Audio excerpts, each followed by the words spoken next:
You want to be Web3 or blockchain developer, I will be giving you step-by-step tutorials to learn Web3. I know Web3 is really confusing as a beginner, but after watching my tutorial, it will be a piece of cake. So let's begin. Hey, Neeraj here. I teach Web3 development and sharing my learnings here with you. Today you are going to learn about how to make unlimited NFTs using the trades. So here I'm using a tool called hashlips art engine. So if you google it, hashlips art engine, github, you will be represented with the following repository. You can just simply download this repository. So I have already downloaded this, and after downloading this, uh, open in your favorite terminal, and then just install all the packages using npmi or npm install. Just click on that.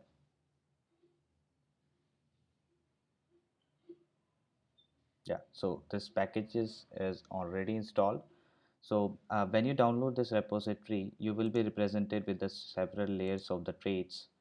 That is background. These are the sample ones just to test it out. And if you come to source inside config.js, you will find all the configuration related to this project, and you can just simply tweak around and play with this NFTs for generating NFTs using your traits. So what is this layer configuration? So this layer configuration represents how your layer is going to look around. So in this, they have configured as following. So first layer will be the background, after that it will be an eyeball, and after that it will be an eye color, and similarly to that. So layer upon a layer, that's how it is configured. As you can see, the name of the folder is similar to the layers folder itself. And one more thing to note here is like if you see this hashtag, so this is the rarity that represents it. So for example, how I do is like I take it as an 100. So the least rare one will be the 100, and the most rare one will be like hashtag 1. So you need to calculate your own way that how you are going to just pull around, just play with something that, and you will be good to go. So that is also mentioned, the rarity limiter. There will be somewhere rarity, yeah, rarity delimiter. So this is how the rarity represents. So after this symbol, you can just rename your rarity, how much rarity you want in. And yep, for this shuffle configuration layers, so what it does is like it shuffles around. So now if we mint in, so let us try this. Npm run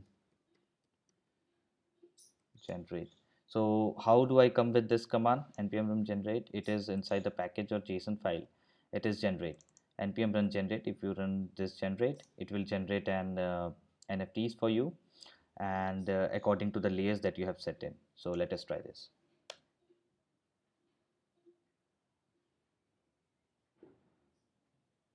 Yeah. So we have a build folder here, and inside this we can see that there are 5 uh, images, and as you can see, we have all of them with different sets and their properties defined inside the JSON. For the first image, it will be one.json, and we have uh, just a sample thing.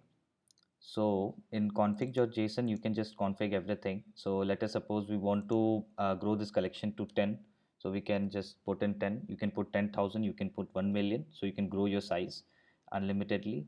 And this is for Solana metadata. We are not going to use this. Uh, Another thing is to note here. So let us see Web3 Panda. Let us name this title here. Description will be just Web3 Panda description. just anything. And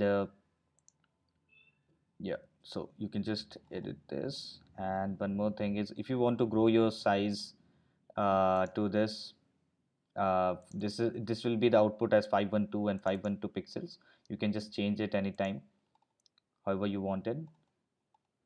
You can just put an extra metadata as well.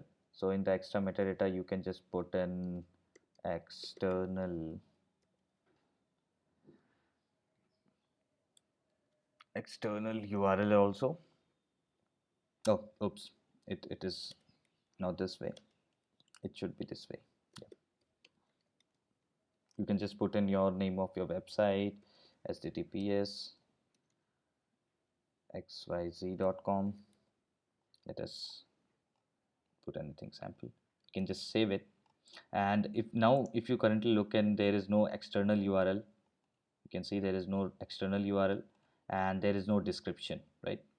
So now if I just click on npm run generate, what it will does is like it will mint 10 NFTs with the traits, because we have listed out to be the 10, grow till 10. You can see the 10 NFTs.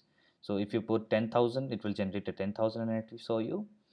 And now if we click on 1.json, so see, this is web3 panda hashtag 1. For the 2, it will be the 2.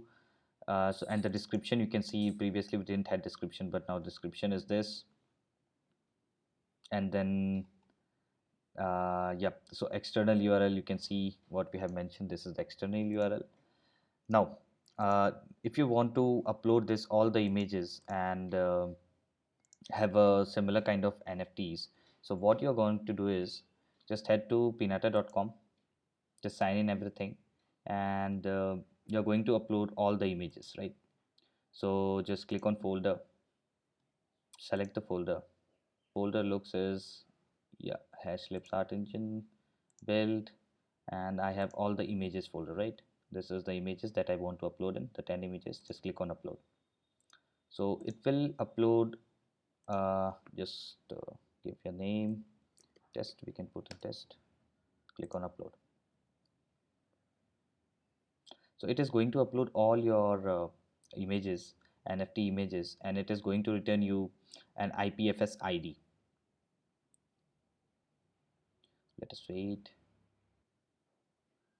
Yeah, successfully updated. Let us wait, it will show in this area. Yeah, you can see we have an CID, so it is an identifier to look up. It is updating in the IPFS, so maybe it's taking time. uh, but yeah, we can just look around with gateway.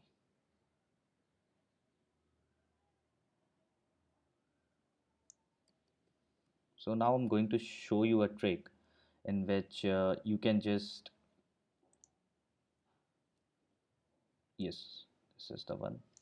So if you want to update your base URI, because as you know, when we are going to update the NFTs itself, so people are going to own an JSON file.